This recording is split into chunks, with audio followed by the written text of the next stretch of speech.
বাচ্চা দেরি নেন, ট্যাবলেট খান, পিল বড়ি খান, বাচ্চা দেরিতে হোক, সমস্যা নেই। কন্ডম ব্যবহার করেন, বাচ্চা দেরিতে হোক, সমস্যা নেই। আজম করেন, বাইরে শুক্র নিক্ষেপ করেন, বাচ্চা দেরিতে হোক, কোনো সমস্যা নেই। বাচ্চা বন্ধ করলেন কেন?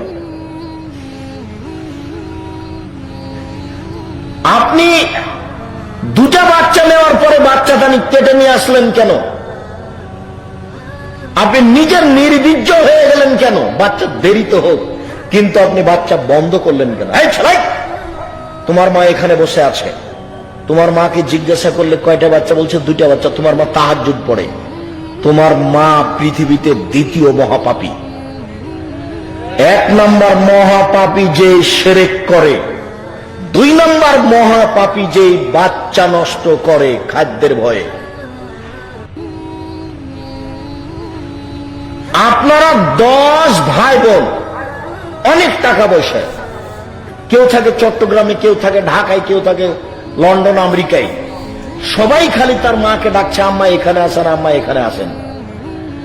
আর আপনার একটাই ছেলে দুনিয়ার বদ শয়তান, ও পড়াশোনা কিছুই করেনি, সব জমি জায়গা বেচে খাবে।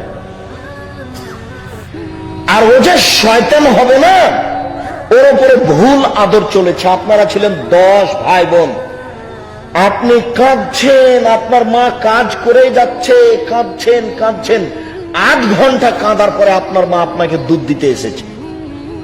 আপনার মাকে আপনাকে দুধ দিতেই সময় লেগেছে 8 ঘন্টা। তার মানে ওইদিকে আপনার দাদি বসে আছে।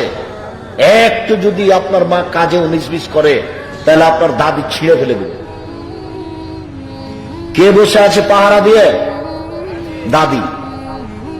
আর আপনারা হচ্ছেন 10 ভাই বোন, এতগুলো বাচ্চা নিয়ে আপনার মা কাজ করেন। 16 জন মানুষের ভাত রান্না করেন কিভাবে?